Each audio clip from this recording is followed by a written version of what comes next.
Hey there, fellow Swifties and bookworms. Welcome to another deep dive. This time we're tackling a question that's been making the rounds online, Oh, yeah. Big time. thanks to the awesome folks at Fauves Reads. And it's a good one. If Taylor Swift were a literary heroine, who would she be? Whoa. What a Mm. question. Definitely got me thinking, too. Right. They picked out some seriously iconic contenders. We're Yeah. talking Elizabeth Bennet, Jo March, Holly Golightly, Emma Woodhouse, Jane Eyre, and even Anna Karenina. Talk about a literary dream team. Right. At first, it seemed like such a wild mix. I know what you mean. But the more I think about it, Uh, the more I see these fascinating overlaps Total. between Taylor's songs, her personality, and all these characters. It's like they each hold a piece of the Taylor Swift puzzle. It's like, it's the beauty of archetypes, Oh, yeah. and storytelling, right? Sure. Whether it's music or literature, those universal themes, Mhm. love, ambition, resilience, they resonate across different art forms and eras. Totally. Yeah. Where do we even begin with this lineup? Fauves Reads kick things off with Elizabeth Bennet from Pride and Prejudice, comparing her to Speak Now era Taylor, Oh, interesting. both known for their sharp wit, calling out hypocrisy, and marching to the beat of their own drums. Oh, it's more than just being sassy, though. You know what I mean? For sure. Think about Elizabeth, verbally sparring with Darcy, challenging societal expectations, and then you listen to You Belong With Me. Taylor's basically doing the same thing, challenging those high school hierarchies through her lyrics. I see what you mean. It's that refusal to conform, to stay silent when they see something wrong. It makes you wonder, do you think that rebellious spirit is something that resonates with Taylor's fans too? Absolutely. And that's where the Elizabeth Bennet comparison gets really interesting, both she and Taylor. They value authenticity over fitting in. They're not afraid to stand out, to speak their minds, even if it ruffles some feathers. Okay, so we've got that sharp wit and independent streak. But what about Jo March from Little Women? Fauves Reads connects her to the passion and heartbreak of Red. And it's a spot-on comparison. Think about Jo. Her burning desire to write, her relentless ambition, it mirrors Taylor's drive to create, especially during that era. But it's also about the vulnerability they both share. Right. Red is raw emotion. It's about pouring your heart out, even if it means getting hurt. Yeah. Jo does that too, through her writing, through a relationship. Exactly. Take All Too Well, for example. Yeah. It's like reading Jo's journal, experiencing that same gut-wrenching heartbreak, that yearning for something more. They both transform their pain into art. And I think that's incredibly powerful. It makes you wonder, is it that vulnerability, that willingness to be open about their struggles, that makes both Jo and Taylor so relatable? For sure. And it's not just about heartbreak. Right. Both of them. They navigate a world that underestimates them. They face rejection. They face criticism. But they refuse to give up. They fight for their dreams. And ultimately, they prove everyone wrong. Okay. I'm starting to see how each of these heroines tapped into a different side of Taylor's artistry. This is getting really interesting now. This next one surprised me. Fauves Reads compared Taylor's 1989 era to Holly Golightly from Breakfast at Tiffany's.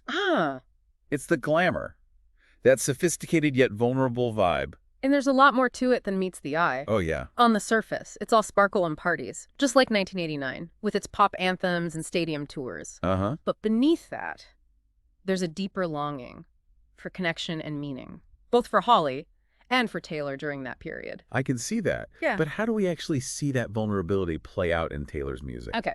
Think about the contrast between a song like Shake It Off, which is pure confident energy, and then Listen to Clean. It's about the raw ache of moving on, the quiet strength it takes to rebuild yourself. After heartbreak, that's that duality, that push and pull between outward confidence and inner vulnerability that Holly embodies too. I'm starting to see those layers. So it's not just about the glamour, it's about the complexities beneath the surface. Exactly. It's about the search for identity, for love, for something real in a world that often feels superficial. And that resonates with so many people, especially at that point in your life, when you're figuring things out. So from sharp wit and ambition, we've added this layer of glamour and vulnerability to the mix. Where do we go next on this literary journey?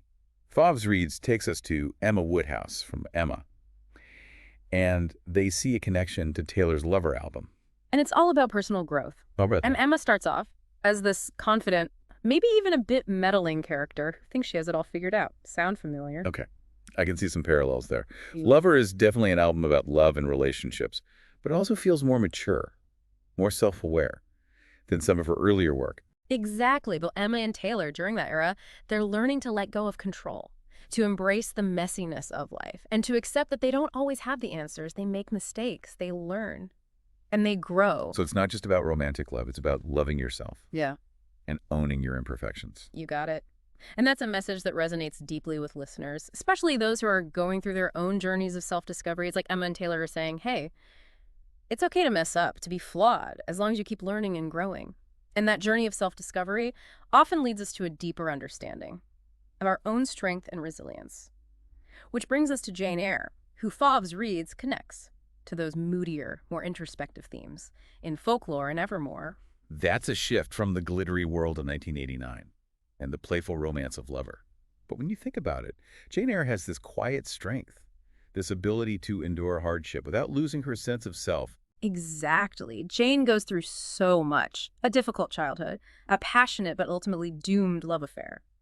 But she emerges from these trials with an even stronger sense of who she is and what she believes in. And isn't that what folklore and Evermore are all about? It's about finding beauty and meaning in the midst of darkness, about finding the strength to keep going, even when things are tough. Absolutely. Think about a song like Invisible String, where Taylor explores the idea of fate and resilience. It's like Jane's journey, where those seemingly random events ultimately connect to create a stronger, more resilient person. I'm starting to see how Jane's story resonates. With Taylor's more introspective side, it's less about outward confidence and more about that inner strength that comes from facing your demons and overcoming adversity. But what about Anna Karenina? That's the one that really threw me for a loop. I know, right? Yeah. But hear me out. Fauves Reads argues that Anna's passionate, dramatic, and ultimately tragic story has echoes in Taylor's Reputation era. Okay, I'm intrigued. But how do we go from quiet introspection to the bold, defiant energy of Reputation? Okay. Think about the themes. Desire, heartbreak, the consequences of intense emotions. Yeah. Anna's story is a whirlwind of these feelings, and Reputation captures that same intensity. It's about facing down your critics, owning your narrative, even when it's messy and complicated. I see what you mean. It's less about playing by the rules and more about reclaiming your power, even if it means shaking things up and defying expectations. Didn't Taylor face a lot of public scrutiny during that era? Absolutely. And like Anna, she didn't back down. She turned that scrutiny into fuel for her art. Wow. Songs like Look What You Made Me Do and Ready for It are basically anthems of defiance. They're about taking control and refusing to be defined by other people's perceptions. Anna's downfall wasn't just about romantic love. It was about the societal forces that sought to control her. And maybe Reputation is Taylor's way of saying, you're not going to break me, I'm going to own my story. Even the messy parts. Exactly. And that resonates with so many people, especially those who have felt judged or misunderstood. It's like both Anna and Taylor are saying, I'm not going to apologize for who I am, even if it makes you uncomfortable. Wow. That's a powerful connection I hadn't considered before. So we've gone from sharp wit and ambition to glamour and vulnerability, then to inner strength. And finally, this defiant energy that refuses to be silenced. It's incredible how each of these literary heroines illuminates a different facet of Taylor Swift's artistry. It's like she's a kaleidoscope, reflecting different shades of the human experience, and that's why she connects with so many people on such a deep level. This has been such an eye-opening exploration, but now I'm curious. Which of these literary heroines do you think best embodies the essence of Taylor Swift? That's the million-dollar question, isn't it? Because she embodies aspects of all of them. There's Elizabeth Bennet's wit, Jo March's passion, Holly Golightly's glamour, Emma Woodhouse's growth, Jane Eyre's resilience, and even Anna Karenina's defiant spirit. It's almost as if she's woven together from the threads of these iconic literary figures. And that's what makes her such a compelling artist. She's not afraid to embrace the complexities of the human experience. It makes you wonder if she's intentionally channeling these characters or if it's just that she's tapping into, those universal themes that have resonated with readers and audiences for centuries. That's the power of storytelling, isn't it? Yeah. These archetypes exist because they reflect something true about the human experience. And Taylor, like the authors who created these characters, has this incredible ability to tap into those shared emotions and experiences. It makes you think about how literature and music can inspire and influence each other.